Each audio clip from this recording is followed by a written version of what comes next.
In this video, I'll be showing you a variety of templates designed to give you any different options you could possibly want in Hearts of Iron 4.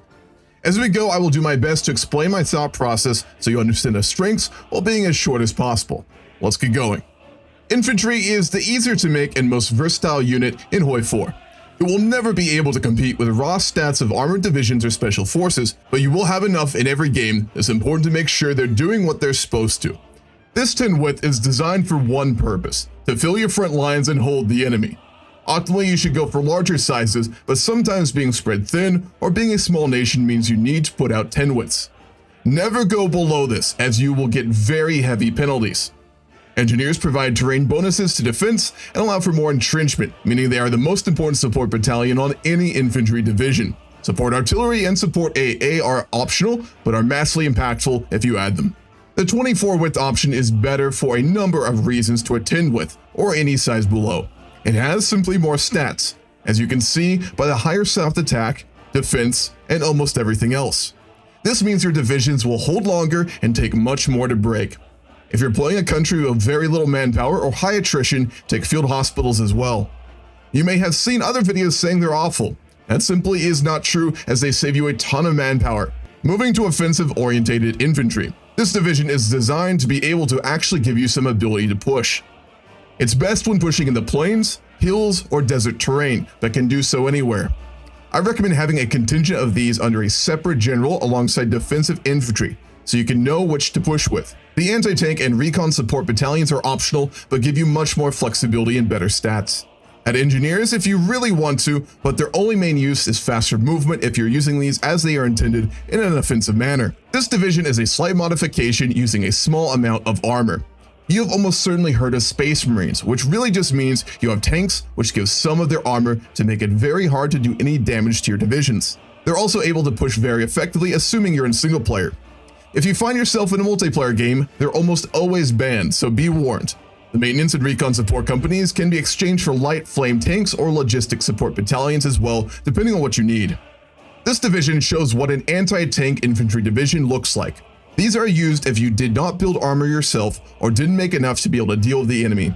In single player, they're really useful against Germany and the Soviets, while in multiplayer, they'll be a real surprise for anybody you fight and give you more time to hold and hopefully build better tanks of your own. Anti-tank is worth producing every game, as it's powerful in support battalions and can save your game when it comes down to the line. The final infantry division is a 40 width designed to have maximum offensive ability. These are a luxury division and should be used as a potent offensive option to go alongside your armor or alone if you're small and want a powerful early division. The anti-tank can be traded for another artillery battalion if you don't expect to fight armor, otherwise do keep it in. Mechanized infantry are faster and have way better stats across the board. They're traditionally produced for tank divisions, but are very potent on their own. This design from 38 to 40 onwards is a very underrated division to use as another offensive option. They also have the ability to hold or even push armored divisions, which is huge. I like to make these and put them with the same generals as my tank divisions and use them to complement a push manually as a way to pin down enemy divisions and get encirclements easier with my tanks. But you can also just use them for general pushing. Rocket artillery is a separate technology you acquire by taking the bonus on top of motorized. It's fast and has massive soft attack and breakthrough, meaning you will cut through infantry like butter and move fast. This division should never be used on anything else, as armored units will stop it and cause very heavy casualties. The 1940 version onward should use mechanized infantry instead of motorized, and has a general stat increase across the board to go alongside this change. Light tanks are the cheapest to make and should be the choice in single player for all but the major powers. They're fast and have very high hard attack, normally being able to even fight major powers tank divisions.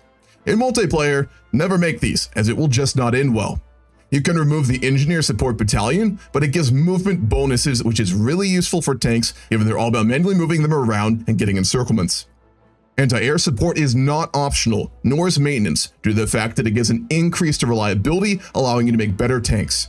As soon as you have mechanized, replace all motorized with them and throw in a medium flame tank support division for extra stats. Medium tanks are the best in HOI4 by far. They have way more stats than light options while retaining speed. The cost comes in a higher production cost, but is still manageable. Heavy tanks are honestly a ton of fun to play. Their high cost does not justify the stat increases most of the time. This division template is the best early on option you will have without mechanized infantry, which is always worth rushing. If you want, you can remove logistics, recon, and signal support divisions to get more org, but I personally prefer the bonuses. Anti-air again is never optional for any armored division, as they will be useless if you don't have green air. This is a small variant which requires you to rush out tank destroyers early, which is absolutely worth doing. They give you a huge boost to piercing and other stats, which really does make a difference. In multiplayer, you should always make tank destroyers, and in single player, it's just generally a lot of fun and makes the game easier. When you want tanks that are designed to be as lean and meta as it gets, these are your divisions.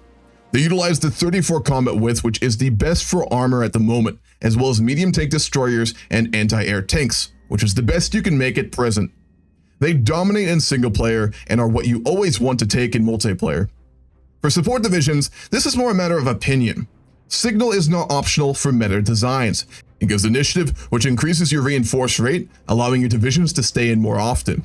You also get a bonus to planning speed, which is great if you battle plan your tanks, but also important for regaining it when manually pushing. And lastly, something not well known is that it increases a hidden stat called coordination. What this does is it makes your division more likely to pick weaker, more worn down units to kill first. A division is more likely always to target low org and low strength divisions than fresh ones, but it's not 100%. By increasing it with signal support, your tanks are much more likely to prioritize the weaker units for pushing quicker and more efficiently. Signal is so often overlooked and slept on. Make sure to use it. The heavy option is about the same. It will be slower, but it have better stats. You can use this, but it will require you to rely more on micro skill due to having less divisions than someone producing medium tanks. Special forces have changed with arms against tyranny in a few ways, the most important being they have their own doctrines. Mountaineers, Marines, and Paratroopers get exclusive doctrines, so think carefully about which ones you want. Frankly, Rangers are a good enough support template. They should always be your priority due to the terrain bonuses, but it's up to you. These units are always going to be better, but are specialized. Mountaineers are by far the best in mountain and hill terrain. They also have better stats period, so they're potent for offensive pushing. If you want pure defense, don't add artillery, like if you're holding a pass somewhere, but 9 out of 10 times you should make use of the high stats and put artillery in there.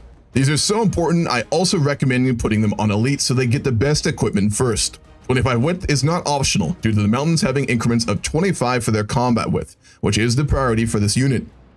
A variant on this includes tanks and anti-tank. This is again a Space Marine template, but for rougher terrain and very potent especially in single player. Multiplayer games again will usually ban them. Marine divisions are built almost the same but have a 27 combat width, which is better for most coastal terrain. Always use artillery because in a naval landing they need offensive power. The trade-off is lower org, which means they won't be able to sustain a push for as long, but this is counterbalanced by force attacking, which should be done for all naval invasions anyway. The Engineer Support Battalion is for terrain bonuses, so they can quickly entrench deep after landing. Signal again gives coordination for targeting and deorging weak divisions, which is again huge as you need to really push them off those tiles with the garrisons. The Space Marine variant requires you to be using amphibious tanks, which can be standalone types or tanks with the propeller module after you get the research. Paratroopers are much stronger after the recent DLC and are huge for quickly capping enemies or getting encirclements. You will of course need to win the air war and have transport planes. Logistic divisions in particular I recommend due to decreased supply usage, which is really big when they are likely going to be cut off at least for a little bit. And lastly, garrisons. These divisions will be added to your occupation menu and effectively are the police who guard over occupied territories. The stat you want is suppression, which reduces resistance gain in provinces. If occupied regions get rebellious with high resistance, the game effectively will simulate fighting with your garrisons, so you lose equipment and take casualties. As such, armor and hardness matter and reduce your losses massively, so using a recon tank support battalion, or better yet just full-on tanks in your divisions are huge, but again very costly for production. MP support battalions give a 20% suppression boost, which is really huge, especially on the other division template, which is close to optimal. That just about covers everything in this division tutorial. I have guides for all aspects of HOI4 and designs for armor, ships, and planes if you want to see more. Happy hunting, and I will catch you later.